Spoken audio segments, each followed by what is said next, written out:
말씀은 호렙산에 선 엘리야. 오늘 본문의 말씀을 의지해서 호렙산에 선 엘리야라는 제목으로서 피차간의 은혜를 나눌까 합니다. 우리가 생각하면은 이 본문의 기절은 상당히 특별히 열왕기상 18장에 갈멜산에 선 엘리야를 우리가 너무나 잘 알고 있습니다. 그래서 이 설교를 들을 때 내 다 아는 스토리다 이럴 수가 좀 많습니다. 그런데 오늘은 그 안에서도 특별한 은혜가 되는 그런 설교가 될 줄로 믿습니다. 왜냐하면 제가 먼저 은혜를 받았으니까 여러분도 분명히 은혜를 받을 겁니다. 엘리야는 여기에서 이제 전체적으로 이렇게 나옵니다. 열왕기상 16장 이제 아합의 등장과 함께 엘리야가 등장을 하고, 그리고 아합은 열왕기상 22장이 마지막 장인데 이제 죽고, 그 다음에 엘리야는 열왕기하 1장 2장에 가서 그 바톤을 자기의 수제자인 엘리사에게 넘겨준 데까지 이어지고 있습니다. 하지만 신약에도 등장을 하고, 또 구약의 마지막 선지자인 말라기서에 엘리야가 다시 올 것이다 이런 말을 남기고 신약으로 넘어와서 그 엘리야의 바톤을 세례 요한이 쥐고 이제 다시 등장을 하는 그러한 인물이면서, 또 야고보서 5장 같은 데는 야고보가 우리도 똑같이 엘리야와 같이 성정을 가진 사람이다. 엘리야가 그렇게 똑같은데 한 번 기도함으로 3년 6개월간 비가 오지 않고 한 번 기도해 다시 온 것처럼 우리한테도 그런 기도의 능력이 있지 않겠느냐. 같은 하나님을 믿고 있는데, 이제 그런데 엘리야가 여러 번 이제 등장을 합니다. 엘리야의 등장을 보면은 이게 신약에서 보면 마태복음 17장과 마가복음 9장, 누가복음 9장에 변화산 사건이 있습니다. 이제 세복음서에서 이제 요한복음엔 등장이 안 하고 공관복음에서 등장을 하는데, 예수 그리스도가 세 수제자 요한과 야고와 베드로를 데리고 다볼산으로 올라갑니다. 저도 올라가 봤습니다. 다볼산으로 이제 올라가서 거기서 갑자기 예수님이 얼굴에 빛이 쫙 빛나고, 그리고 옷이 휘어지면서 광채가 막 빛나면서, 그러면서 모세와 엘리야가 등장을 하면서 대화하는 장면을 이 세 제자가 이제 봅니다. 너무 놀랬죠. 그래서 거기서 상징하는 것은 모세는 율법을 대표하는 사람이고 엘리야는 선지자의 대표를 얘기합니다. 그래서 엘리야는 문서 선지자는 아니지만 모든 선지자의 대표의 선지자를 이제 엘리야라고 이제 얘기를 합니다. 엘리야란 뜻은 그렇습니다. 우리가 알고 있는 것처럼 엘이라는 것은 하나님이라는 뜻이고 야라는 것은 여호와라는 뜻입니다. 그래서 엘리야라는 나의 하나님은 여호와다 이런 뜻입니다. 우리가 인물 가운데 야자가 들어간 인물도 많고 엘자가 들어간 인물도 많은데, 그 의미는 엘자가 들어가면 하나님이라는 뜻이고 야자가 들어가면은 여호와라는 뜻입니다. 가장 그 엘리야의 수제자가 뭡니까? 누굽니까? 엘리사 아닙니까? 엘리사, 이사해서 엘리사는 뭐냐면 하나님은, 그게 엘이죠. 하나님은 구원이시다. 근데 비슷하게 이사야가 있습니까? 이건 뭐냐? 여호와는 구원이시다 이런 뜻입니다. 그래서 이 엘리야는 바로 나의 my God, 야훼, 이제 여호와 같은 얘기입니다. 하나님은 야훼다. 이것을 고백한 사람, 이제 엘리, 그 이름 자체가 이제 그렇습니다. 우리는 엘리야를 갖다가 다방면으로 오늘 이제 같이 보고자 합니다. 상황은 이렇습니다. 이제 모든 게 가뭄이 이제 들었습니다. 그런 상태에서 엘리야가 까마귀를 통해서 했고, 이게 17장의 전반부가 까마귀의 얘기고 두반부는 이제 사르밧 과부의 얘기입니다. 하나님께서 너 사르밧 과부한테 가. 그래서 갔더니 먹을 걸 달라 그랬더니 밀가루 한 줌과 기름 조금뿐이 없습니다. 마지막입니다. 이게 우리 이거 먹고 죽으려고 그랬습니다. 그랬더니 그걸 나한테 더라. 그래서 그 상황에도 엘리야를 대접했을 때 엘리야가 그것을 먹고 다시 비가 올 때까지 그 밀가루는 계속 채워지고 기름통도 계속 채워졌다는 그런 얘기가 17장에 있고, 드디어 1절입니다. 오늘 받으면서 뭐라 그러냐면, 이세벨에게 이 보면요, 이세벨이 사신을 엘리야에게 이르되 내일 이맘때까지 반드시 내 생명을 저 사람들 중 한 사람 같이 하지 않으면은 내가 믿는 신이 나를 저주하기를 원한다. 이렇게 서슬이 시퍼란 그 메시지를 엘리야한테 이제 보냅니다. 엘리야가 그 얘기를 듣고 도망을 하게 돼. 그 전까지 엘리야를 와, 그렇게 파워풀한 그 엘리야가 그 여인의 한마디를 듣고 도망을 해서 이제 브엘세바까지 이제 가게 된다는 얘기죠. 갈멜설 전투에서 그렇게 엘리야가 당당했고, 바알을 섬기는 선지자들을 그렇게 죽일 수 있었는데 그 여인의 한마디에 두려워서 브엘세바까지 도망갑니다.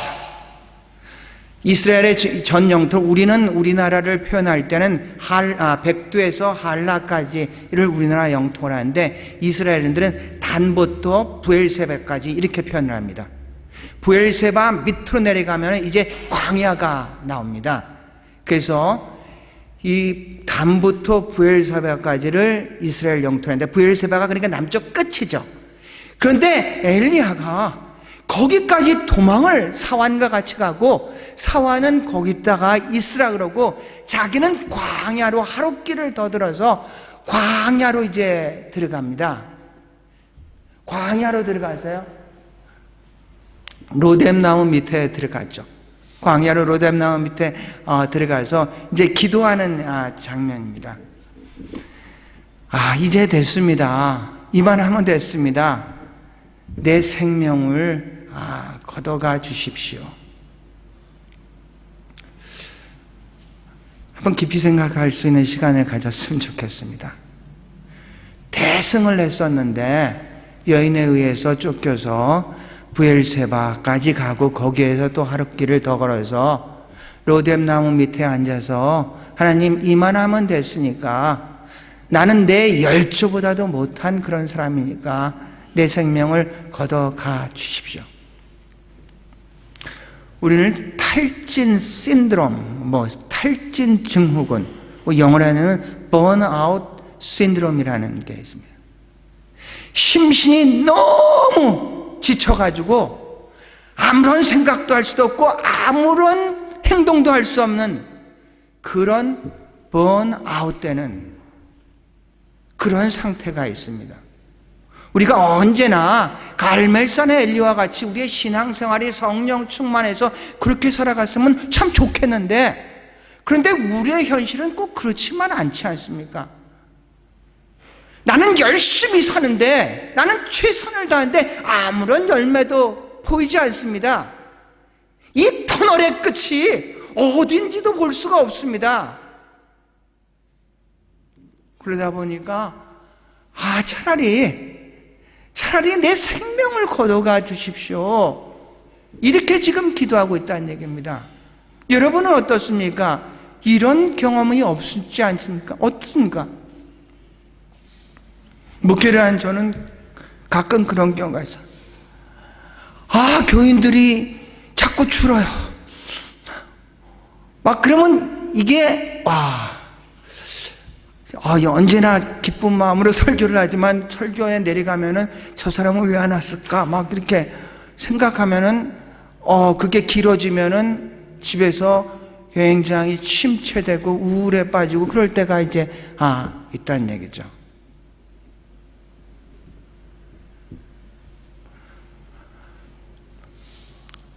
엘리야가 그런 처지가 됐습니다. 로뎀나무 아래서 잠을 잘 때 천사가 그를 어루만지면서 깨우죠. 그러면서 먹을 거를 주면서 스스로 만든 떡을 주고 물을 주면서 먹어라, 다시 힘을 내라. 엘리야는 그것을 먹고 다시 잠에 빠집니다. 천사가 다시 어루만지면서 일어나라, 네가 가야 할 곳이 있지 않느냐. 그러면서 엘리야가 다시 음식을 먹고 40주를 걷어서 하나님의 산에 도착을 합니다. 그 하나님의 산은 신의 산입니다. 호렙산과 신의 산은 같은 산입니다. 우리가 백두산을 보고 우리는 백두산이라고 하는데 중국에서는 장백산이라고 이렇게 얘기를 하는 것처럼 호렙산과 신의 산은 이제 같은 산입니다. 호렙산에서 그 동굴에 이제 엘리야가 들어가게 되죠. 들어가게 돼서 이제 하나님이 묻습니다. 동굴 안에서 네가 왜 여기 있느냐. 엘리야가 얘기를 하죠. 이 이세벨에 의해서 선지자들이 다 죽고 저 혼자만 남은 그런 상태입니다. 하나님한테 지금의 상황을 하소연을 이렇게 합니다. 그러니까 하나님이 동굴 밖으로, 동굴 어귀로 나가라 얘기를 하죠. 동굴 어귀에 딱 섰을 때 바람이, 강한 바람이 불었는데 거기서는 하나님이 없었습니다. 강한 지진이 있었는데도 없었고, 불이 지나갔는데도 없었고, 세미한 음성 가운데 하나님을 만납니다. 보통 구약에서 하나님의 등장은 지진이 있든지 불이 있든지 바람이 있든지 등장을 하는데, 그런데 그런 모든 것이 아니라 세미한 가운데 하나님을 만납니다.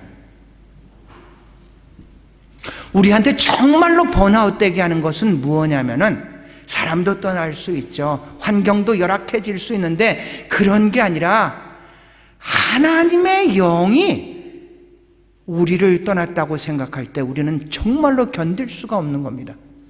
다윗이 밧세바를 취하고 가장 두려웠던 게, 그 밧세바를 취하고 썼던 시가 시편 51편입니다. 주님, 나를 멀리 하지 마시고 주의 영이 나를 떠나지 마시옵소서. 가장 두려웠었던 게 하나님의 영이었습니다. 우리가 신앙생활하면서 가장 두려운 건 사람이 아니란 얘기입니다. 환경이 아니란 얘기입니다. 우리가 죄악으로 가득 차가지고 거룩하신 하나님이 우리 안에 거할 자리가 없을 때, 그러면 아무 생각이 나지 않죠. 기도를 하는데도 무슨 기도를 해야 될지 생각도 안 나고, 어디서 무슨 얘기를 해도 전혀 하나님과의 단절은 세상을 막아버리게 되어 있는 것입니다.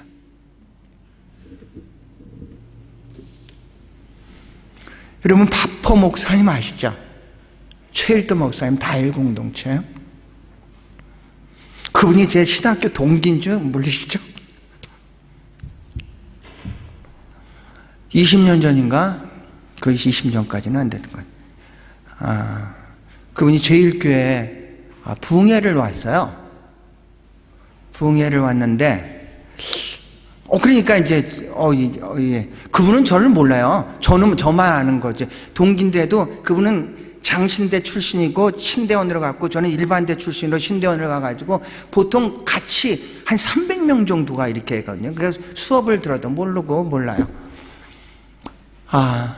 근데 이제 저는 알으니까, 가서 인사라도 해야겠다. 그래가지고 비가 오는데 교인 한 사람을 데려가다가 제가 운전을 잘못해서 4중 충돌이 났어요. 그래서 지금도 거기에서 머우드에서 M4 들어간 데 보면 굉장히 그때 그 트라우마가 있어가지고 이게 그 신경이 굉장히 있어요. 갑자기 운전대를 꽉 잡게 되고 이제 그래서 결국 이제 보지를 이제 못했어요. 그런데 이분의 이제 다일이라는 의미는 다양성 속에서 일치, 뭐 이런 의미를 가지고 있습니다. 이분은 정말로 제가 생각할 때 단순한 분, 모든 힘은 단순함에서 오는 것 같아요. 너무 복잡하면 추진할 수가 없는 것 같고, 이분이 신학교 다닐 때 수녀님 한 분을 만나요. 김연수 수녀님을. 한눈에 반해버린 겁니다. 그래서 그분은 국어 선생님이었고, 이분도 굉장히 문학에 이 최일도 목사님 뛰어난 분입니다. 그러니까 자기도 그런데 그 국어 선생님이니까 이제 어떤 대화가 통한 그런 관계였던 것 같아요. 계속 만났죠.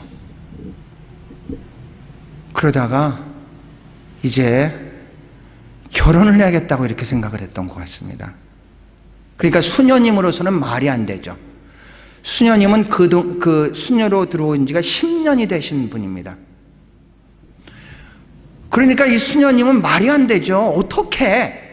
그것도 이게 아주 교단이 다른 게 아니라 저쪽은 가톨릭, 이쪽은 개신교. 이게 또 이것도 말도 안 되고, 저쪽은 이 최일도 목사님보다 5살 많은 이제 연상이고, 뭐 여러 가지로 보다 아무도 찬성하지 않는 그런 이제 연애를 이분이 혼자 시작했습니다. 혼자. 그러니까 이 가톨릭 측에서도 야, 이건 문제가 있다 싶어가지고 그분을 아주 시골로 전근을 시켰답니다. 최일도 목사님이 쫓아갔다 합니다. 끝까지 쫓아가가지고 5년간을 쫓아가서 결혼을 했습니다. 자, 기가 막히죠? 마치 마틴 루터가 결혼한 사람이 펀 벌인데 이분도 수녀였는데 뭐 그 경우랑은 많이 다른 것 같아요. 아무도 환영하는 그런 결혼은 아니었죠. 왜냐하면 최일도 목사님 어머님은 그냥 기도하시는 분으로서 개신교니까 다성형 이렇게 만나야 되는데 가톨릭에 수녀님이 자기 며느리로 된다니까 결혼하고 얼마나 박해를 했겠습니까? 얼마나 어려웠겠습니까? 그런 상태. 그러다가 이분이 나일 공동체를 시작한 거는 청량리를 가다가 1988년에 청량리를 가는데 그 청량리에서 이 할아버지가 3일째 굶은 할아버지가 거기서 드시지를 못하니까 너무 불쌍해서 그분을 찾아가면서 도와준 게 계기가 돼가지고 그게 다일 공동체로 이제 성장을 하게 돼요. 결혼은 하고 그 부인 되시는 김현수 사모님은 걱정이죠. 이제 돈도 못 벌고 그래가지고 기도를 했답니다. 하나님, 제가 국어 선생으로 가서 이 사람이 신대원을 졸업할 3년 동안만 꼭 선생 자리를 마련해 주십시오. 놀랍게도 부인의 기도를 들어서, 사모님의 기도를 들어서 거기 근처에 국어 선생 3년 동안 할 수 있는 자리가 나와서 이제 뒷바라지를 하고 있는 그런 상태인데, 자기가 돈을 벌으면 그 돈을 가난한 사람, 이 먹지 못한 사람에 계속해서 쓰는 거니까 바람난 줄 알았답니다. 아무도 얘기를 하지 않으니까 쫓아가 봤더니 그 상황이니까 더 큰일 났다고 생각했을 정도로 5년 만에 이런 통보를 받았다고 합니다. 이제 더 이상 못 살겠으니까 이제 이혼했으면 좋겠다. 이거 최일도 목사님의 책에서 이제 나오는 얘기입니다. 그 얘기를 딱 듣는 순간 너무 기가 막혀가지고 황당해가지고 무조건 나갔다가 합니다. 무조건 나가가지고 청량리에 차를 탔다 합니다. 보니까 돈이 하나도 없는 데서 기차를 탄 겁니다. 그러니까 이 검표원이 와가지고 표를 달라고 하니까 없으니까, 없다고 하니까 멀쩡하게 생긴 놈이 그 차를 갖다 무임승차하면 되냐고 막 이 칸 저 칸 데리고 다니면서 이런 놈이 있으면 안 되지 않냐고 막 그래서 그렇게 막 당하다가 내린 곳이 용문산 쪽에서 내렸답니다. 아무것도 없고 그래서 용문산으로 올라가다가 용문산에 그게 있답니다. 마당바위라고 해가지고 엄청난 큰 바위가 있는데 그 마당바위에서 기도하기 시작했답니다. 보세요. 나는 다일 공동체를 세우려고 하는데 가정 공동체도 세우지 못한 내가 어떻게 하나님 제가 다일 공동체를 세웁니까? 막 하나님 앞에 부르짖었고 아무것도 먹자 물도 안 마셨다 합니다. 3일간 그 땡볕에서 낮에는 땡볕이고 그리고 밤이 되면 이슬이 내리고 막 그런 세계에서 3일간 계속 부르짖었는데 아무런 대답. 하나님마저 나를 버린 거구나. 내가 지금 잘못된 길을 걸고 있구나. 이렇게 3일간을 지내다가 너무너무 배가 고파가지고 했는데 어디서 오는지 몰라도 이게 그 밥 타는 뭐 이런 냄새가 있어가지고 거기를 갔다가 이제 쫓아갔다가 그러니까 몰골이 말이 아니죠. 딱 그 집을 들어가서 보니까 할아버지가 밥을 이렇게 하고 있는데 아주 몰골이 사나운 어떤 청년이 딱 들어오는 걸 보고 막 욕을 하면서 밥 달라고 하니까 멀쩡하게 생긴 놈이 할 일이 없어서 여기까지 와서 이렇게 구걸을 해? 막 몰아가면서 하시는 말씀이 그러지 말고 청량리에 가서 최일도 목사를 만나서 거기서 밥 먹고 세정신을 찾아라 그러더래요. 막 그 얘기가 자기는 아무리 해도 아무런 결과가 없었는데 그 얘기를 하면서 바로 하나님의 목소리를 딱 들으면서 그 자리에서 일어나서 1도가 1도를 찾으러 갔다고. 하나님의 음성은 하나님은 계속해서 우리에게 말씀하고 계시는데 우리의 세속적인 안테나는 높은데 영적인 안테나는 너무 낮다 보니까 사건을 통해서 말씀합니다. 사물을 통해서 말씀합니다. 사람을 통해서 말씀합니다. 환경을 통해서 말씀하고 역사를 통해서 말씀하는데 그런데 우리는 그 말씀을 전혀 듣지 못하고 세상 중심의 그 소식을 가지고 판단을 하다 보니까 좌절하고 절망하고 포기하고 낙심하고 그렇게 우리가 하루하루를 살아간다는 얘기죠. 강한 바람도 아니고 지진도 아니고 불도 아니고 세미한 음성 속에서 하나님의 음성을 듣고 그리고 하나님이 주신 그 사명을 가지고 다시 세상으로 향하게 됩니다.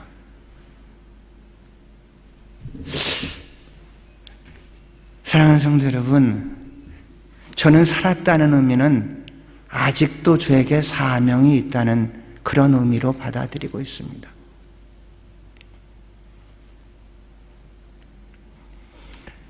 그런 엘리야에게 하나님은 이렇게 얘기를 합니다. 너는 돌이켜 광야길로 해서 다마스커스로 가서 거기에 이르러 하사엘에게 아람 왕입니다. 기름을 부어 아람 왕으로 세우고 예후에게 기름을 부어 이스라엘 왕으로 세우고 엘리사에게 기름을 부어 내 뒤를 잇게 하라.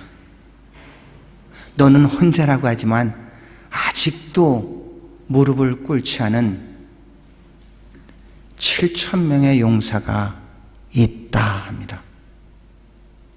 우리는 아무도 없다고 얘기를 하잖아요. 바로 이게 남은 자입니다. 역사는 대중에 의해서 가는 것이 아니라 남은 자들, 하나님의 역사는 하나님의 사람을 통해서 이루어가는 줄로 믿습니다.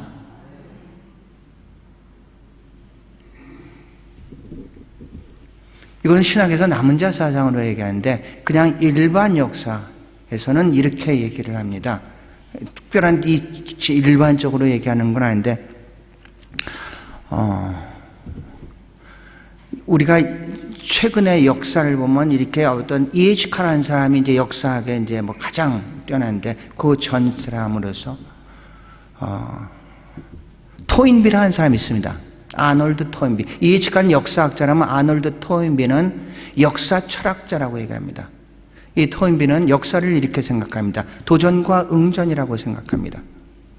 환경의 도전이 있든지 자연의 도전이 있든지 어떤 우리가 살다 보면 도전이 오는데 이 도전을 잘 응전한 문명은 계속해서 발전하지만 이 도전에 응전을 하지 못하는 그런 문명은 결국은 사멸하게 된다. 뭐 마야 문명 같은 이런 문명을 들면서 그래서 역사는 사라지게 된다 이렇게 얘기를 합니다. 그런데 이분이 조금 더 나가서 역사는 창조적 소수와 지배적 소수에 의해서 움직인다. 소수에 의해서 움직이는데 창조적 소수가 지배자가 됐을 때는 그런 환경이라든지 지금 말하면 토론화라든지 어떤 전쟁이라든지 이런 환경에 도전이 왔을 때 창조적으로 대처를 해서 그 도전이 오기 전보다도 발전시키지만 지배적 소수사는 그런 환경에 그런 어떤 사람의 막 도전이 왔을 때 자기 중심의 응전을 자기 지배자 기득권층의 응전을 하다가 결국은 이런 사람들은 도태되고 역사는 후퇴하게 되어 있다. 사랑하는 성도 여러분, 우리는 도전을 피할 수는 없죠. 여러 가지에 우리에게 오는 여러 가지 많은 우리에게 도전한 것들은 피할 수가 없지만 우리는 어떻게 응전하는가는 우리한테 달려있는 줄로 믿습니다.